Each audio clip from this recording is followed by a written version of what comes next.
네, 서동수의 글로벌 마켓 리더 메리츠증권 서동수 대리와 얘기를 나눠보도록 하겠습니다. 안녕하십니까? 네, 안녕하세요. 네, 자 서동수 대리의 오늘 내용들은 어떤 내용들인지 먼저 확인을 해보도록 하겠습니다. 네, 먼저 첫 번째 이슈는 상해 증시 MSCI 편입 여부 결정에 대해서 얘기를 나눠보도록 하겠습니다. 자, 오늘 이제 바로 여부가 결정이 됩니다. 여기에 따라 좀 흐름이 좀 많이 바뀔 것 같다는 생각이 들어요. 어떻습니까?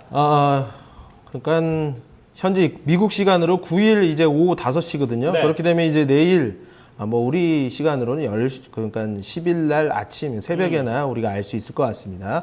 그런 상황인데 지금 현재 MSCI EM 지수에는 지금 홍콩이 이렇게 들어가 있습니다. 그래서 네. 홍콩이 한 25% 정도 지금 들어가 있는 상태고요.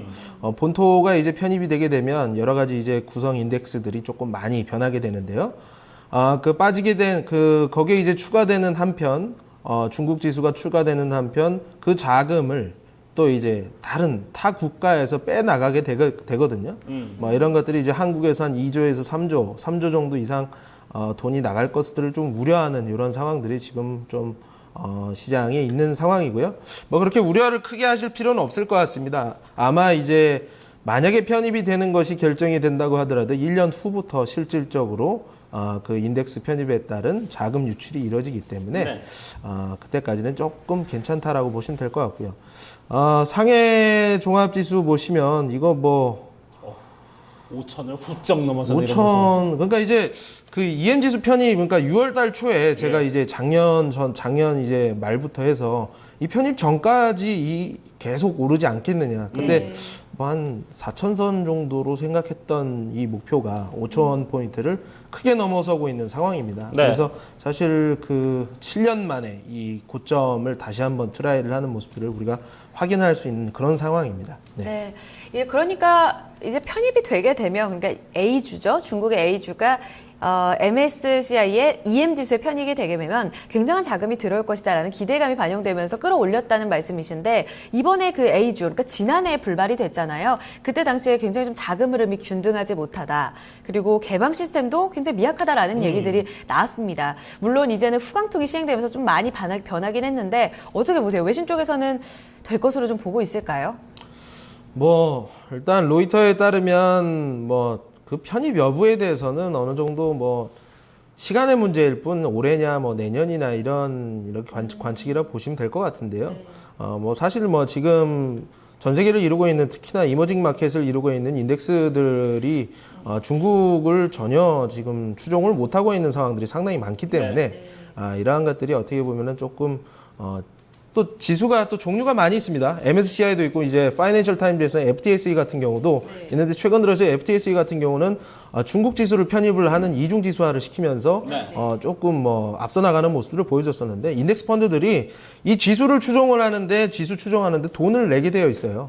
근데 FTSE를 그 중국 지수가 들어가 있는 지수를 우리가 본토 주식들이 들어가 있는 지수를 추종하게 되면 기존의 MSCI보다 인덱스 펀드 수익률 자체가 높을 수밖에 없는 상황이죠.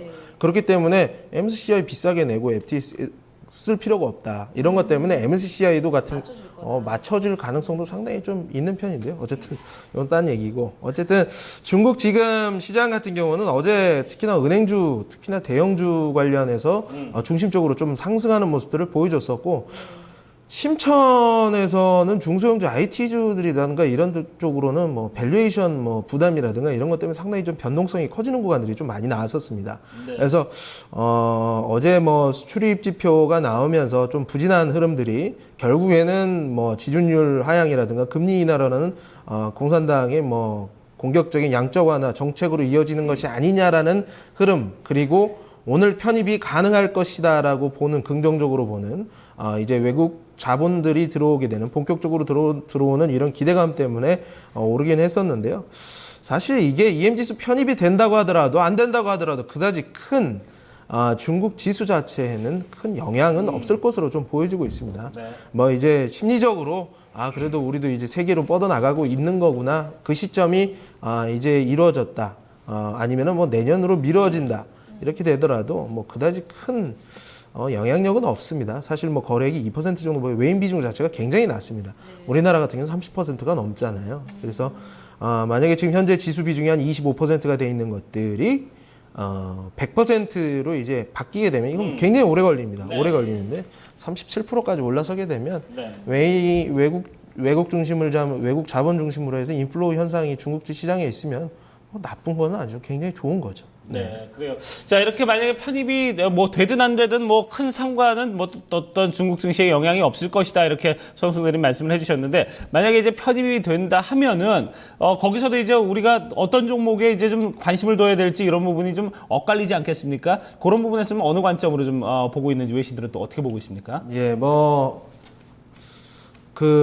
어쨌든 외신들 그러니까 이거는 뭐 관점이라기보단요. 어떻게 됐든 편입이 되게 되면 그냥 타국에서 어쨌든 자금을 잘라내고 그 자금을 가지고 그 신규 편입을 하게 될 수밖에 없는 상황이거든요. 그렇기 때문에 이런 부분에서 사실 뭐 외신들이 크게 뭐 보는 것들은 아닌데 중국의 영향력이 이번에 커질 수 있는 계기가 되느냐 아니냐 정도로 초점이 맞춰져 있다고 보시면 될 것 같습니다. 네. 그동안 증시가 올라오게 되면서 이 부분이 호재로 작용했던 건 맞잖아요. 그런데 이번에 편입이 여부에 따라 증시에는 큰 영향을 주지는 않을 수 있다라고 얘기를 하셨는데 그럼 그 이후에 증시의 영향력과 더불어서 좀 국내 자금에 대한 어떤 이탈도 굉장히 걱정이 되거든요. 이 부분은 또 어떻게 볼까요? 일단 AIIB를 이제 만들면서 사실 미국에서 상당히 좀 견제가 심했던 것은 사실입니다. 이러한 부분들 때문에 MSCI EM 지수 편입을 굉장히 린치를 가해서 절대 못 들어가게 할 것이다라는 게 있었지만 FTS가 지수 편입을 하면서 어떻게 보면 MSCI를 좀 피를 말리게 하는 이런 상황이 좀 벌어졌다는 얘기죠. 그래서 이게 되냐 안 되냐 우리가 결론을 내릴 수는 없습니다. 하지만 된다고 하더라도 후광풍 쿼터가 있지 않습니까? 물론 외국인 자본들이 많이 들어오게 되면 그 쿼터를 늘려가면서 상해 증시의 영향력을 크게 해줄 수 있는 발판을 만들어주긴 하겠습니다만 지금 상황으로서는 만약에 편입이 된다고 하더라도 일단 편입이 되면 무조건 좋습니다. 좋은 건 사실이고요. 안 된다고 하더라도 단기적인 심리적인 영향은 분명히 있을 거라는 생각이 듭니다. 단기적으로 최근에 또 보면은 락업 물량이 저에게 한 20개 정도의 락업 물량들이 이제 보유예수 물량들이 이렇게 풀리게 되어 있거든요. 그래서 상당 부분 큰 물량들이기 때문에 물론 이런 것들 때문에 심천 지수가 좀 흔들리는 것도 분명히 있었었고요. 그래서 연간 그러니까 반기 모멘텀으로 사실 EM 지수 편입이라는 이 모멘텀은 중국 지수에 있어서는 그러니까 중국 내부에서 봤을 때는 그냥 그런 하나의 모멘텀일지 모르겠지만 중국 이외 해외 투자자가 보는 중국 시장에 대한 그 모멘텀은 상당히 큰 것은 사실이었거든요. 그래서 이러한 부분에서 만약에 편입이 되지 않게 된다고 한다면 사실 약간의 심리적인 부분에 있어서 한 지수로서는 한 7, 8%에서 한 10% 정도의 단기 조정은 있을 수 있다. 하지만 이런 것들은 이제 조정이 오게 되면 우리가 이제 매수 관점으로 좀 대응을 해야 될 것 같고요.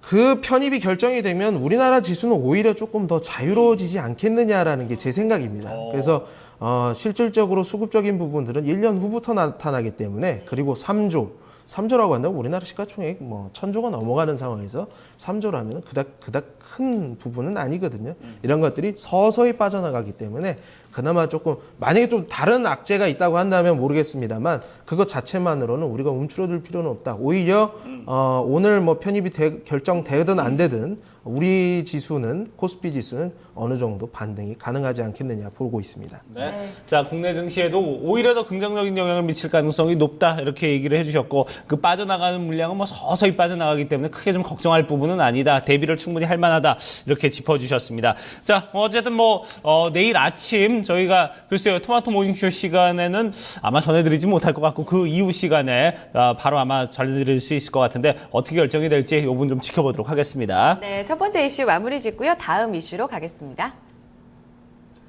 자, 다음은 일본 경제 약진에 대해서 좀 얘기를 나눠보도록 하겠습니다. 자, GDP 성장률도 발표가 됐습니다. 1.0% 1분기 우리나라를 앞지르는 이런 모습을 보였고, 이제 어떻게 보면은 그동안 이 부분에 대해서 되네 안 되네 일본이 올라올 수 있네 없네 하더니 결국은 지금 올라오는 모습을 보여주고 있네요. 네, 맞습니다. 1분기 선진 증시 중에선 가장 높은 수준의 GDP 성장률을 보여줬습니다. 네. 연율 수준은 3.9%, 우리가 예상치는 2.8%를 했었는데요. 크게 비트하는 모습들을 보여주면서 진짜 일본 경제가 회복하고 있구나라는 말을 누구나 끄덕일 수 있을 정도의 상황이 되었습니다. 예비치가 0.6% 성장이었었고 이번에 확정치 나온 게 1.0%였죠. 그러니까 예상을 크게 상회했다라고 맞아요. 보면 될 것 같습니다. 상당히 좀 좋은 흐름인데 거의 다시 1년 만에 1%대를 회복한 거거든요. 그 바탕엔 아무래도 많은 외신들이 좀 엔저, 그러니까 아베노믹스 쪽으로 공을 돌리고 있더라고요. 외신 측 반응 좀 자세하게 살펴주시죠. 네, 맞습니다. 뭐 대체적으로 그 맞는 말씀이고요. 뭐 소비세를 늘리면서 사실 뭐 돈도 벌지도 못하면서 세금만 늘려가지고 실질적으로 소비들이 줄어들지 않겠느냐 이런 우려를 딛고 결론적으로는 무잔적인 양적 완화를 하게 되면서 그 아베노믹스라는 그 중심으로 해서 일본 경제는 어떻게 됐든 지금 성장 궤도로 재진입을 했다라고 로이터에서 지금 표현을 하고 있습니다. 엔저 바탕으로 해서 기업들의 수출이 늘어나고 기업들의 이익이 늘어나고 이러한 이익들이 사실 투자 증가로 일어나고 일본 근로자들의 임금 상승으로 일어나게 되면서 아주 좋은 선순환 구조로 지금 돌아가고 있다라고 보시면 될 것 같고요. 내수 경기 관광 수지까지도 되게 좋습니다. 엔저 그 바탕으로 해가지고 한국 대신에 뭐 메르스 뭐 전염병이 있는 나라보다는 엔화 되게 싼데 중국인들이 일본은 싫어하도 엔화는 좋아한다고 하지 않습니까? 그래서 관광 수지 흑자도 지금 1,334억 엔으로 1990년 이후로 96년 이후로 최고치를 갱신을 하고 있다고 전하고 있습니다. 네. 지금 어제 그게 발표가 되고 나서 사실상 엔화가 강세가 돼야 되는 게 맞죠. 근데 맞아요. 어제 글로벌 예. 그 고용지표 미국 고용지표가 상당히 좋게 나오면서 달러가 상당히 좀 강세를 보였습니다. 엔화가 이 때문에 125엔대까지 또 다시 돌파하는 양상이 이어졌었거든요. 맞아요. 도대체 이런 흐름과 더불어서 파급력을 어떻게 봐야 될까요? 혹시 차트 좀 준비되면 제가 말씀드리고 있는 상황 중에서 좀 네. 보여주시면 좋을 것 같은데요. 네. 달러엔 차트 최근 들어서 그러니까 120엔 그러니까 계속 유지가 되고 있었습니다. 뭐 네. 이런 것들이 계속 뭐 일본 기업들이 힘이 되었었죠. 근데 최근 들어서 엔화 약세가 급속도로 이렇게 올라지는 모습들을 볼 수가 있습니다. 지금 차트 보이고 있네요. 125엔을 지금 뚫어버렸었어요. 예. 뚫었다가 이게 진짜 이 마지노선을 뚫게 되면은 사실 뭐 슈퍼엔저 안 그래도 지금 슈퍼엔저, 울트라엔저 계속 지금 진행이 될 수 있다라는 좀 우려감이 한국 증시에서도 매도세로 좀 나오는 이런 모습들을 확인할 수가 있었는데 어제 경제 성장률 제가 분명히 이렇게 좋아지는데 엔화가 약세가 지속적으로 되는 것은 상당히 어색합니다라고 말씀을 드렸었는데 맞아요. 어제 좀 124엔까지 좀 내려앉는 모습들을 좀 보여줬습니다. 그래서 지속적으로 일본 경제가 좋아진다고 한다면요, 엔화는 상대적으로 계속 좀 강세로 다시 중장기적으로 전환을 하지 않겠느냐. 그래도 적어도 엔화는 이 약세되는 이 강도 자체는 적어도 네. 줄어들 것이다. 이렇게 되면 시장에 주는 센티멘트나 펀더멘탈 측면에서 그다지 큰 충격이 점점 줄어들고 결국에는 이런 것들이 호재로 받아줄 구간이 분명히 나온다고 저는 보고 있습니다. 어쨌든 엔화 강세로 전환하는 모습들 125엔을 뚫지 못하고 여기서 지지부진하다가 떨어지는 모습들을 보여준다고 한다면 한국 수출 기업들 뭐 경쟁 강도가 높은 이런 산업들 중심으로 해서 조금씩 이렇게 기술적으로도 올라갈 수 있는 계기가 되지 않겠느냐 이러한 순간들이 오게 되면 저는 임박했다고는 보고 있습니다만 어쨌든 말씀드리도록 하겠습니다. 그래요. 어쨌든 뭐 경기가 올라오다 보면은 당연히 이제 달러 이 화폐 가치가 올라가는 거고 그러다 보니까 언젠가는 이제 중장기적으로 볼 때 이 엔저는 이제 강세로 좀 돌아설 가능성은 있다. 자, 이럴 때 이제 우리의 어떤 수출 기업들 센티멘트가 좀 예상이 된다. 이런 부분까지 이제 흐름을 짚어주셨습니다. 그 시점까지 좀 우리가 좀 인내를 좀 겪어야 되지 않을까 이런 생각은 좀 들어요. 한동안은. 네, 네. 환율 추이 계속해서 좀 지속적으로 체크를 해보심이 필요할 것 같고요. 네. 이와 더불어서 저희가 또 추가적인 이야기들도 팔로우업을 해드리도록 하겠습니다. 자, 두 가지 이슈 여기서 좀 마무리를 짓도록 하겠습니다. 글로벌 마켓 리더 메리츠증권 서동수 대리와 함께했습니다. 감사합니다. 예, 고맙습니다. 감사합니다. 네, 이어서 금산의 골드 클래스로 가보겠습니다. 지난주 철강주에 이어서 오늘은 이 월가 은행주에 대한 이유 있는 낙관을 좀 제시해 드린다고 하는데요. 네. 리먼 브라더스 파산 이후 6년째 대형 은행주들의 주가 수익률이 상당히 크지는 못한 상황입니다. 맞아요. 여기에서 이유 있는 낙관 어떤 근거들을 살펴봐야 될지 자세한 내용 금산 전문가 통해 들어보도록 하죠.